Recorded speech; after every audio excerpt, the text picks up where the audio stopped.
Good afternoon. This video is the third and last video, or this topic actually is the last topic in the third unit. We have started by studying energy and enzymes, and we have several parts for this video on energy and enzymes. And then we explained cellular respiration. We had about 3 parts for the video on cellular and respiration. And now we are going to discuss the last concept, very important concept in Unit 3, which is photosynthesis. To summarize, photosynthesis is the opposite of cellular respiration, as we will be seeing over the next slides. Photosynthesis is carried out mainly by green plants, but it is also carried out by many colored organisms, whether unicellular organisms or multicellular organisms. And if we split the word photosynthesis, we can see that it starts by the prefix.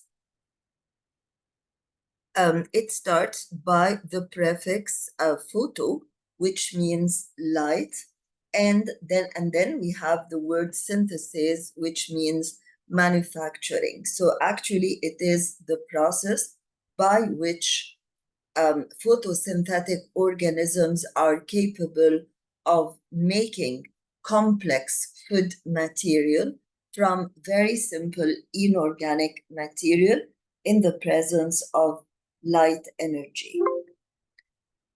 What is the importance of photosynthesis? Before studying or understanding the importance of photosynthesis, we are going to look at the slide where we have an overview of photosynthesis and cellular respiration, how they are related to each other. You're frequently asked to explain the statement that says what happens in photosynthesis is opposed or antagonized or counteracted or reversed in cellular respiration. So actually, here, if we look at that process of photosynthesis, here we have something that looks like a reversible reaction. So photosynthesis here is the forward biochemical process, and cellular respiration is the backward process. So in the presence of solar energy, which is a must, as we will see later on, 6 molecules of carbon dioxide can combine with 6 molecules of water in order to give rise to 1 molecule of glucose and 6 molecules of oxygen. This is the overall reaction of photosynthesis. And you can deduce on the spot that in photosynthesis, we start by inorganic molecules and small molecules, and we end up by having an organic molecule that is more or less a complex molecule. Of course, it is a complex molecule and a large molecule if compared to carbon dioxide and water. And from there comes the definition of autotrophic organisms in general. Auto means self, and trophic means making nutrition. So autotrophic organisms are organisms that are capable on their own of making complex organic molecules from small inorganic ones. If these autotrophic organisms depend on light energy, like solar energy, to achieve this process, then they will be called photosynthetic organisms. But if they are dependent on a previous chemical energy, meaning that they carry out a first chemical reaction, and that chemical reaction is exothermic or exergonic and results in the release of energy, and then that energy is used instead of solar energy to achieve synthesis of glucose, then in such a case, these organisms are not called phototrophic organisms, but they are called chemotrophic organisms. So autotrophic organisms are either phototrophic organisms using light energy, or chemotrophic organisms that rely on energy released from a previous chemical reaction. If you look at the process of cellular respiration is nothing but the combination between glucose and oxygen to give rise to carbon dioxide and water as a byproduct, in addition to the release of energy, chemical energy, from the breakdown of the bonds in glucose. So, and it is, of course, stored as ATP, and some of this energy, of course, is involuntarily and involuntarily converted into heat. This is a process we cannot prevent. Let's erase what's on the board first, and then compare between photosynthesis and cellular respiration. So photosynthesis is an anabolic process in which you are building up a large complex molecule from small inorganic ones, whereas cellular respiration is a catabolic process. Photosynthesis is an endergonic process because you require energy to start the chemical reaction, whereas cellular respiration is an exergonic reaction because it results in the release of energy. So it's now easy to describe or to explain the statement that says what happens in cellular respiration, what happens in cellular respiration is reversed in photosynthesis. What happens in cellular respiration is reversed in photosynthesis.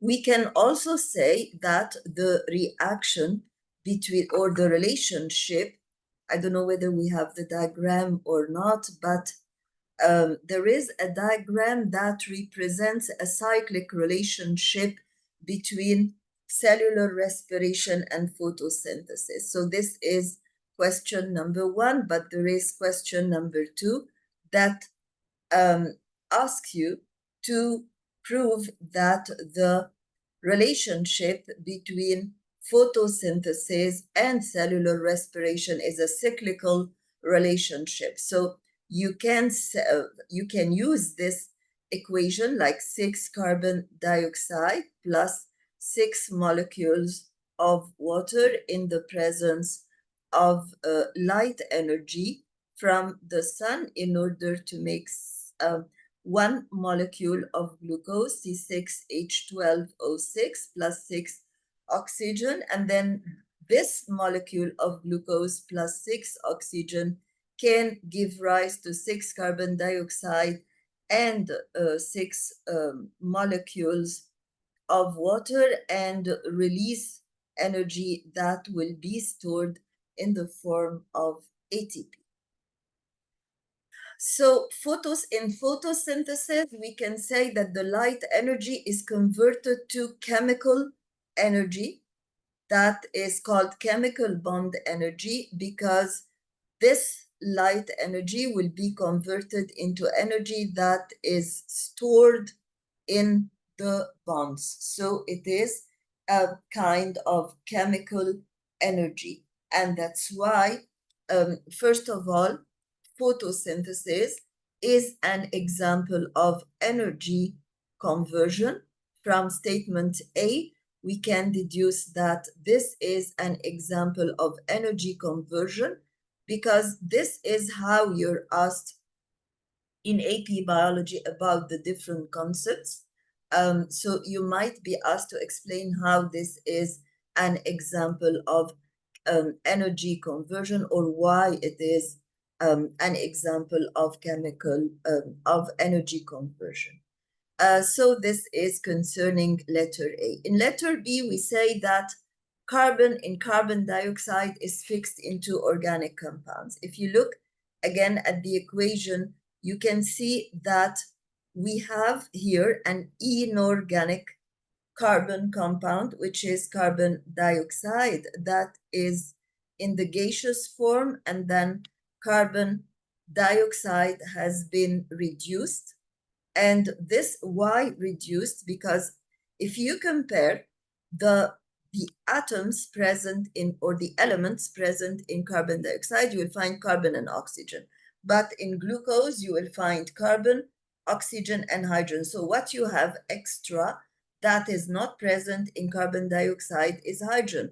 So in order to convert 6 molecules of carbon dioxide into 1 molecule of glucose, you need 6 molecules of hydrogen, or 12 atoms of hydrogen that have been added. Addition of hydrogen is reduction. So conversely to cellular respiration, photosynthesis is a process of reduction that occurs to carbon dioxide. Whereas, so here, this is important, we have reduction of carbon dioxide. Whereas in cellular respiration, we have oxidation of glucose. So here carbon dioxide is reduced, and when carbon dioxide, which was a gas, is reduced into glucose, which is a solid compound, we call this fixation of carbon dioxide. So you can say fixation of carbon dioxide into glucose, or you can simply say fixation of carbon into glucose, because we consider that it is the carbon atom that has acquired the hydrogen atoms, because the hydrogen atoms in most of the carbon skeleton of glucose molecule are directly related to carbon. So if you write the structural formula of glucose, you will find 6 carbon atoms in a linear fashion like this, and then you will have H atoms that are directly attached to the carbon. Here you have CHO, which is the aldehydic group, and then you have HOH. So when you add hydrogen, you're actually adding them to the carbon in the carbon skeleton. So again, a carbon in carbon dioxide is fixed into an organic compound, which is glucose, and it produces oxygen. It does not only produce oxygen, but actually, if we go back to the equation, it produces all the oxygen we breathe as aerobic organisms. So how important it is. So it produces food, not only to the plant, but it produces food to the plant, and then the plant is eaten by herbivores, and then herbivores are eaten by carnivores or by omnivores, as you know, in the food chains. So photosynthesis gives rise to food that is eaten by all living organisms.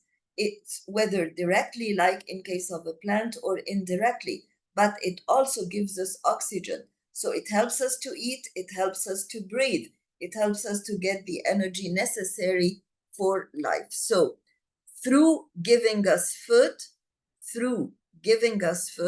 and through giving us oxygen, photosynthesis gives us life, or ensures our life on Earth. Carbon dioxide fixation, or we can also call it carbon dioxide assimilation, is the conversion, as we said before. Here in the last paragraph, you can see the definition of carbon dioxide fixation. And carbon dioxide fixation is the assimilation of carbon dioxide, or is the conversion of inorganic carbon dioxide into organic compounds. And in this case, carbon dioxide is no more a gas, is no more in its free state in nature, but it is stabilized into a solid organic compound where energy is stored. This is the overall reaction of photosynthesis. And here you can see that